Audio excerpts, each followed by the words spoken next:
Hello everyone and welcome to the third leg of the Pro Tour season 2010 with me, your host Rich Hagon, and him, Pro Tour historian Brian David Marshall. We are in the convention factory on this incredible set you see behind us, and we are in the great Dutch city of Amsterdam, a city with a ton of magic history, and more will be created this weekend. BDM, what's the format? Well, we're going to kick things off with the first round, with the first event in the new extended format.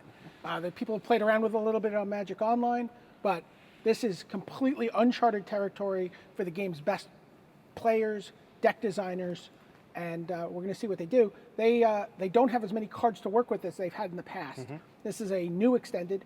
We're using 10th edition, M10, M11, Time Spiral block, Lorwyn block, Alara block, and of course Zendikar block. So 4 years, pretty much. That's the gist, isn't it? It's like a double standard. Double standard. All right. Also worthy of note here is Sword of the Meek, which we saw in the Thopter Foundry decks. That's not available to people building for this format. That card's been banned. And Hypergenesis, which a lot of people thought would be the default combo deck. It was one of the best decks in the larger extended format. When you make the format much smaller, that card is obviously going to be dominant. That was also banned. So people really don't have any sense of exactly what this format's going to look like after we grind through, 2 days of Swiss rounds. Of course, we've also got 6 rounds of M11 draft in the middle of all this. But in this show, we're going to talk about some of the players who've got this great virgin stretch of territory of new extended to explore. And I want to begin by talking about a French player, Guillaume Waffa-Tapper. Now, 3 years ago, he won the block-constructed Pro Tour Yokohama, playing Mystical Teachings, a control deck. Now, the question is, has New Extended contracted enough to make Mystical Teachings viable for Waffa-Tapper? I guess that's the thing with him. Well, I mean, certainly people have already been playing it. We've seen some decks in the Magic Online community, like the Ad Nauseam deck, which uses Mystical Teachings to go get, its combo pieces.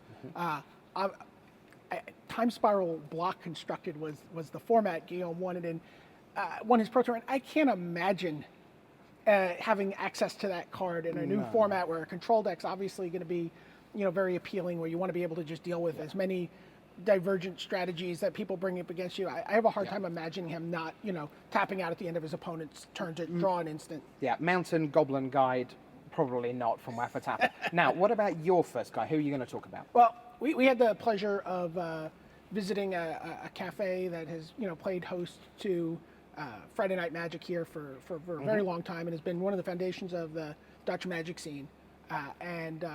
We were there with Frank Karsten, and Frank is a Hall of Famer, one of the Netherlands' greatest Magic players, someone you really look to whenever a format for a Pro Tour rolls around. It's always like, oh, what's Frank's analysis? What has he done? And Frank, it's so interesting because he relies on having results from major events to process. There really aren't any major events for him to process. And we talked to him about this format and how do you approach it. And it's been really challenging for him in a very good way. And I'm really excited to see what he brings to the table and how he does in this, as you put it, uncharted territory. Yeah, and he was really secretive about his deck, which you don't always get. Frank will often say, yeah, I'm going to play this, we'll see what happens. He'll tell people weeks before, be like, yeah, I'm going to play fairies. I've created this aggregate fairy list. Not this time. Now, last weekend at Grand Prix Gothenburg, a Hall of Famer from Norway, Nikolai Herzog, rocked up, multiple Pro Tour winner, and he went on to make the top 8. Another Hall of Famer who is here this week is Kai Budde, the German juggernaut. 7 Pro Tour wins in 9 Pro Tour top 8s, 38 individual Pro Tours. He had a positive record in 30 of them. That's utterly ridiculous. Now, a whole new format. You can play almost any deck under the sun. There's no metagame winners and losers, we think. So maybe that's a space for Kai to shine once again. Yeah, and I know Kai has been in touch with another Hall of Famer, Zvi Moshowitz, for something of an extended primer and, possibly a deck list. So, that combination of Zvi's preparation and Kai's play skill. So it could be kind of scary. Okay. Now, someone else who was in your discussion was Conley Woods. Yeah, you mentioned Grand Prix Gothenburg. Conley had a kind of dagger finish. He drew in the final round thinking he was going to be in the top 8. He finished 9th. He's feeling pretty bad about it. I know most of you out there, like me, we'd be pretty happy with a 9th place finish at a Grand Prix, win some money, get an invitation to a Pro Tour. Yeah. Obviously one of the really fascinating players on the Pro Tour right now. I mean, I know for me, he's the first guy I talk to whenever there's a new format. He sat down with Frank, and it was interesting because he's kind of opposite of Frank in terms of how he attacks a format, where Frank looks for the best deck and then tunes it and tweaks it and polishes the mana. Conley's looking for unexplored strategies. He's looking for unexpected decks. He has a lot of the same problems with this format that Frank has, because he's like, well, yeah, part of why I want a rogue deck strategy is because I'm shooting the angles, right? I know that what these best decks are going to be like, and I don't know what they are. But, he said some interesting things in the segment. He talked about the fact that he's considering, some pretty unusual cards. We won't give anything away just yet. Pretty unusual, yes. So Conley's someone I always have my eye on, and I'm really curious to see what he does in this format. Sure. We're in Amsterdam, in the Netherlands. Let's bring you a Netherlands player, another Hall of Famer. It's Jelge Wiegersma. He won Pro Tour Seattle as part of Team Von Dutch, good name, 13 Grand Prix top 8s, elected into the Hall of Fame 2008. And the Hall of Fame is going to be a theme for us this weekend. We've got a very big announcement coming at the end of the week. Let's go across to Japan. Someone cited at Gothenburg last week is... Speaking of Hall of Famers also, Kenji Samura not eligible for the Hall of Fame yet. We still got a few more years to go. Yeah. But Kenji Samura won a PTQ playing Polymorph. Not that mass Polymorph. He's running old mono Polymorph. Yep.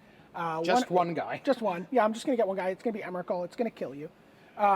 Qualified for this event, has said he's going to, play here. He's going to play at Worlds. He's done with like the most arduous part of his school obligations, and he's coming back on the Pro Tour.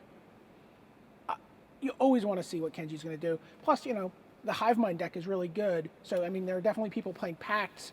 Kenji can make sure people remember to pay for their packs. Maybe someone can return the favor and give him an opportunity to pay for. Oh, you can't pay for that pack? Oh, I'm sorry. Such a shame. Yeah. Now, my final guy is not someone most of you will know much about, and this guy is Alisson Abe. Who? Well, he comes from Brazil. And of course, you know Paulo Vida Dama da Rosa, and you know former world champion Carlos Romão, you know Willie Adel. You don't know Alisson Abe. Why not? Well, partly because he stays in Brazil. He hasn't been traveling. He's been qualified for a couple of years, and he's just started to turn up to big events. He turned up at Gothenburg last week and made the top 8. He is one of the highest rated players in the world, and has been for the best part of 3 years. No one ever sees him at events. Now he's here. And you talk to the Brazilians you do know, and they're like, this guy's really, really good. So interesting to see whether he can have a breakout Pro Tour on the world stage. And finally, Mr. Hall of Fame. Yeah, well, we're going to be making the announcement this weekend. Who's going to be inducted into the Hall of Fame? We're not giving anything away here by saying that we fully expect Gabriel Nassif to be leading that class. Yeah, he's a slam dunk Hall of Famer. And, how amazing would it be as on the weekend that it's announced that Gabriel Nassif is going into the Hall of Fame, for him to also be playing in that top 8 of that Pro Tour. You got what, a 20% chance of that happening? 1 in 5. He has like 9 top 8s in 45 goes at it. Yep. So there's a 20% chance that Gabriel Nassif will be. There's a 100% chance that he's going to be inducted into the Hall of Fame, and a 20% chance that he'll also be playing in a top 8 during this event. Well, you can be pretty certain that whoever survives all those rounds of extended and 6 rounds of M11 draft are going to have earned their places on the big stage behind us. Until we meet later in the weekend on the Tournament Center, for Brian David Marshall, I'm your host, Rich Hagon, saying bye.